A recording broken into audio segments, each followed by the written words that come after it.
Hola, ¿qué tal? ¿Cómo les va? Bueno, en esta ocasión, a pedido del público, vamos a hacer una pequeña conferencia y vamos a hablar acerca de derecho parlamentario. Vamos a tener como base para esta pequeña conferencia el libro de Jorge Gentile, que se llama Derecho Parlamentario, segunda edición actualizada, que es del año 2008. Para introducirnos en la cuestión, este libro en un principio nos aporta una cierta cantidad de definiciones acerca de qué es el derecho parlamentario para ir entendiendo más acerca de esta temática. En principio menciona a la doctrina clásica, la cual adhiere a la definición de un jurista uruguayo que se llama Justino Jiménez, el cual percibe al derecho parlamentario como una rama de la ciencia jurídica y por lo tanto percibe al derecho parlamentario como una rama del derecho constitucional. Por otra parte, Germán Vidal Campos refiere de que el derecho parlamentario estudia los privilegios, el funcionamiento de los cuerpos parlamentarios, y entonces en esta definición deja bastantes cosas de lado, como por ejemplo todo lo relativo a la estructura del órgano, a las condiciones de elección, designación de los miembros, la duración del mandato, etc.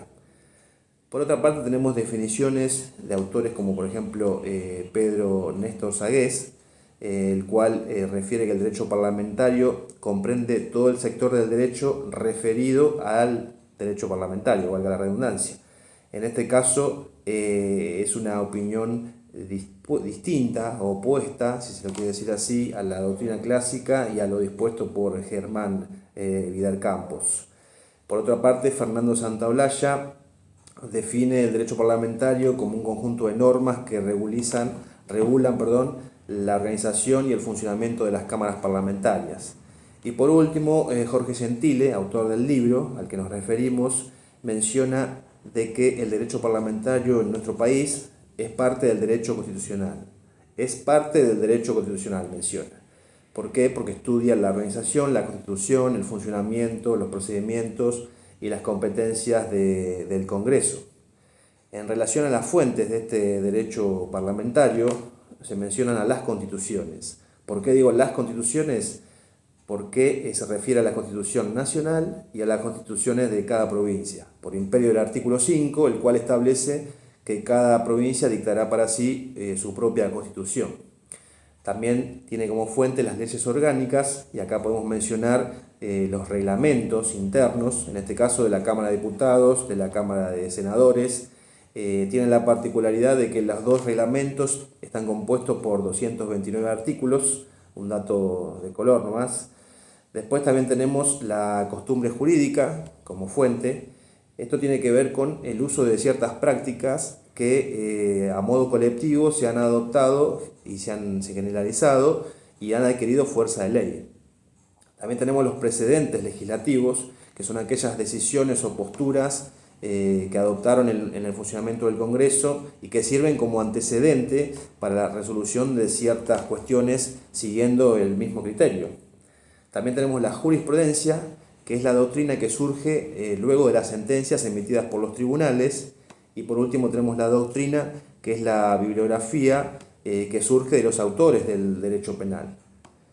Dentro de los principios del Parlamento podemos mencionar el principio de representación en el artículo 1 de la Constitución, donde dice que la nación argentina adopta para su gobierno la forma representativa, republicana y federal.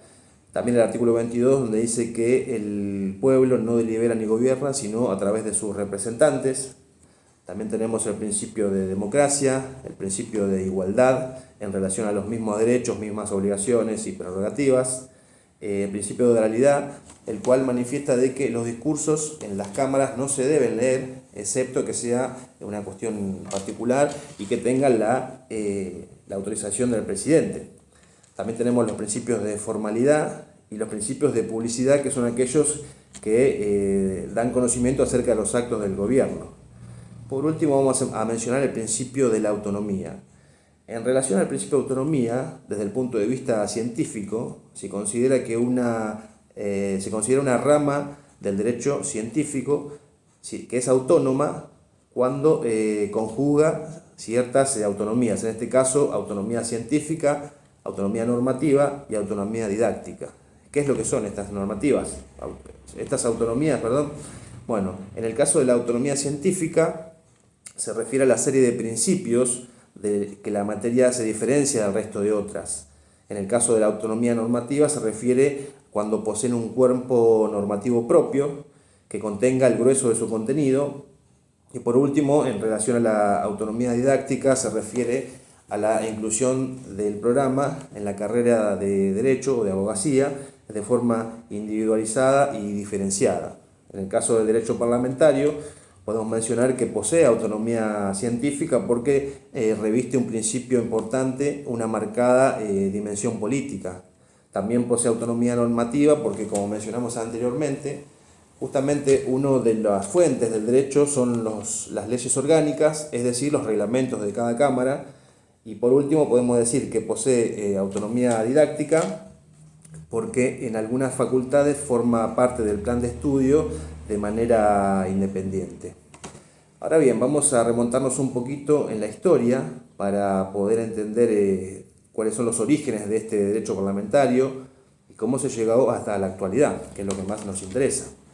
Brevemente vamos a mencionar que debido a su continuidad y a su tradición, se toma como modelo histórico el Parlamento inglés, remontándonos al siglo IX, cuando ciertos varones prudentes se reunían en asambleas para darle asesoramiento a los reyes.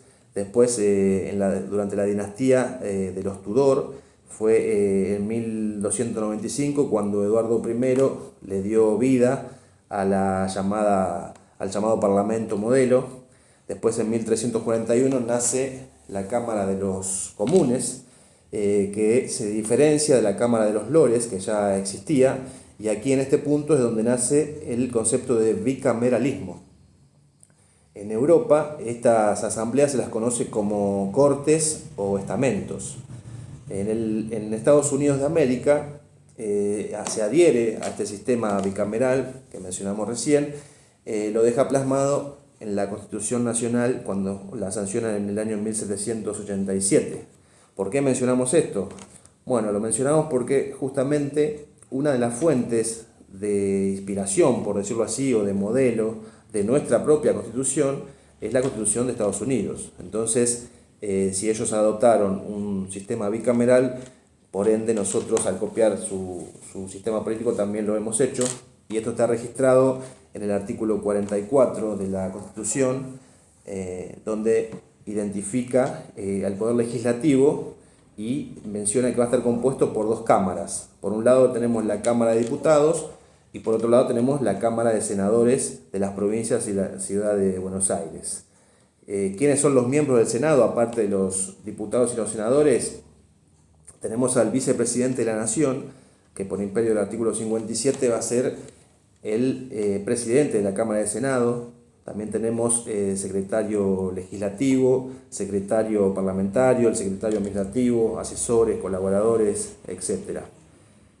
¿Cuáles son los requisitos para ser diputado? Bueno, en principio el artículo 48 de la Constitución nos menciona que hay que haber cumplido la edad de 25 años, tener 4 años de residencia, de ciudadanía, ser natural de la provincia de Lolija y 2 años de residencia inmediata.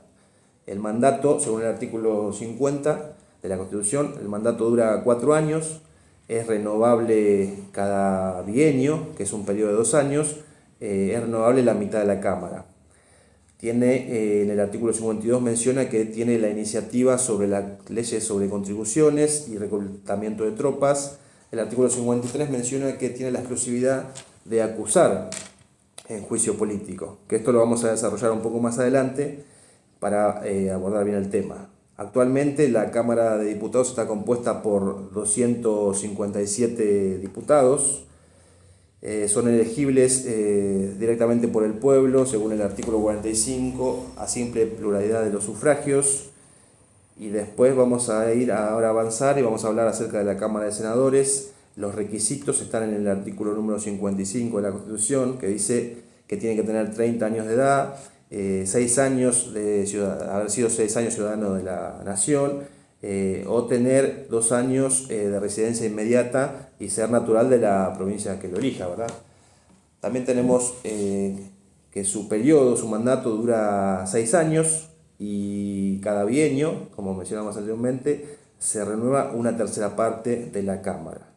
En el caso del vicepresidente va a ser de la Nación, va a ser el presidente del Senado, como dijimos anteriormente, y en este caso el artículo 59 menciona que a la Cámara de Senadores le corresponde juzgar en juicio político. Recuerden que anteriormente mencionamos que a la Cámara de Diputados le corresponde acusar y a la Cámara de Senadores le corresponde juzgar. En el caso de juicio político, que eso también lo vamos a analizar más adelante. La composición de la Cámara de Senados, 72 senadores. Tenemos 3 por provincia y 3 por Ciudad Autónoma de Buenos Aires. Estas 3 bancas se reparten de la siguiente manera. 2 van al partido con mayor votos y una, que es la restante, le sigue al partido que ha seguido en la cantidad de votos. Dentro de las facultades disciplinarias que tienen ambas cámaras, el artículo 66 menciona que cada cámara puede llegar a formular su propio reglamento, teniendo en cuenta que para esto necesita 2/3 de los votos.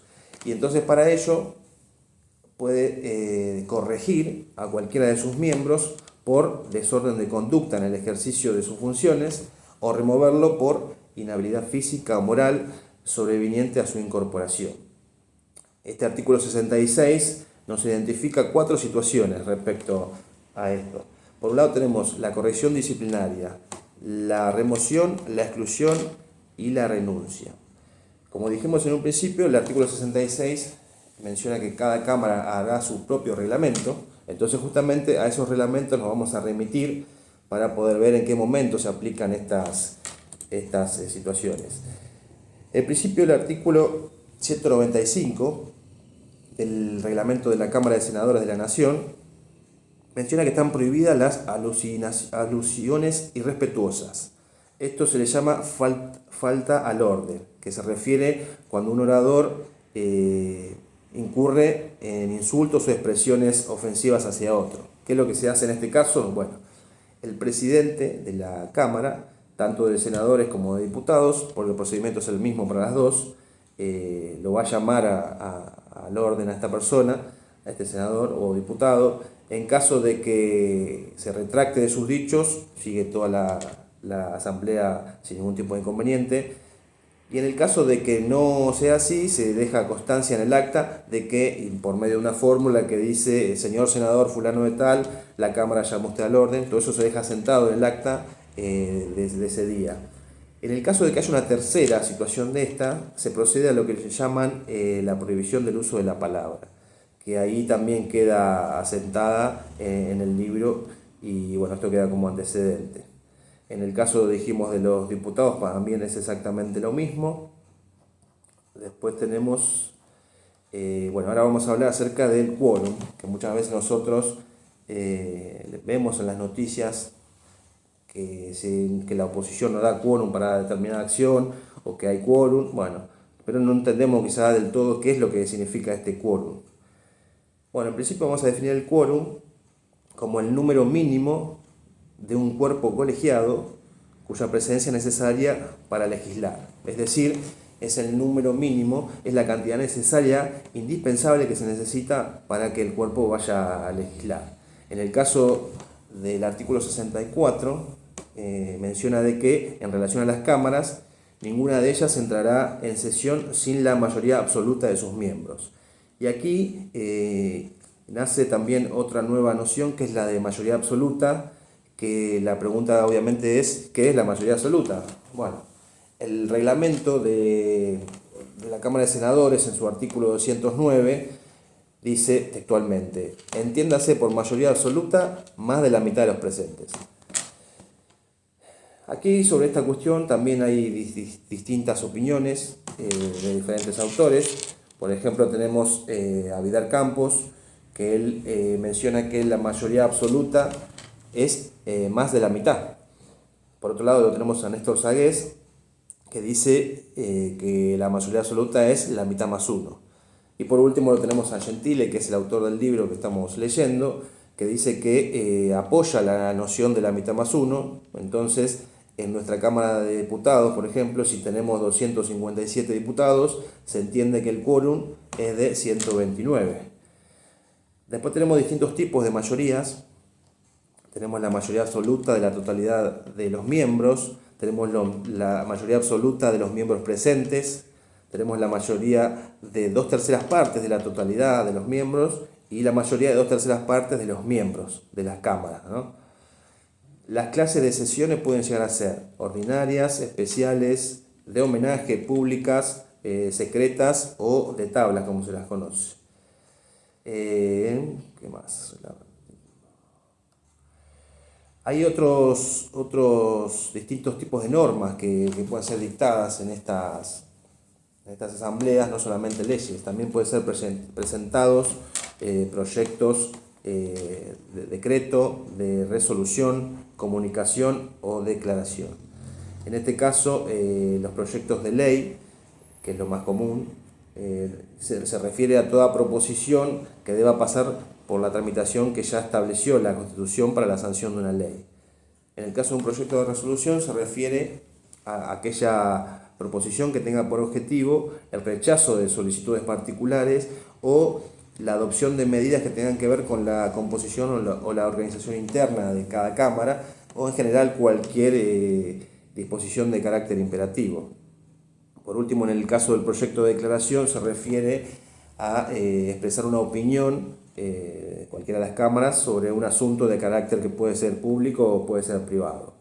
En relación a los tipos de votación, tenemos los tipos nominales, que van a ser por orden alfabético, tenemos los tipos mecánicos, que son aquellos que se van a utilizar justamente valiéndose de la tecnología o de los mecanismos que hay, y por último tenemos la votación por signos, que se refiere a aquellas votaciones donde hay que ponerse de pie o levantar la mano para emitir su voto. Las asambleas legislativas se llevan a cabo, por ejemplo, en los casos donde el presidente de la Nación realiza anualmente la apertura de sesiones, según el artículo 99, inciso 8. También se realizan para admitir o desechar los motivos de dimisión entre el presidente y el vicepresidente, y en caso de que sea necesario declarar una nueva elección, según el artículo 75, inciso 21 de la Constitución. Después también se realiza, según el artículo 93, para tomarle juramento al presidente, al vicepresidente, la designación de ellos mismos, en el caso de que haya cefalía, que recordemos que la cefalía está normada en el artículo 88 de la Constitución. La ley 20.972 es la que la regula, que establece cuando no existe, por algún suceso, no está la figura del presidente ni del vicepresidente.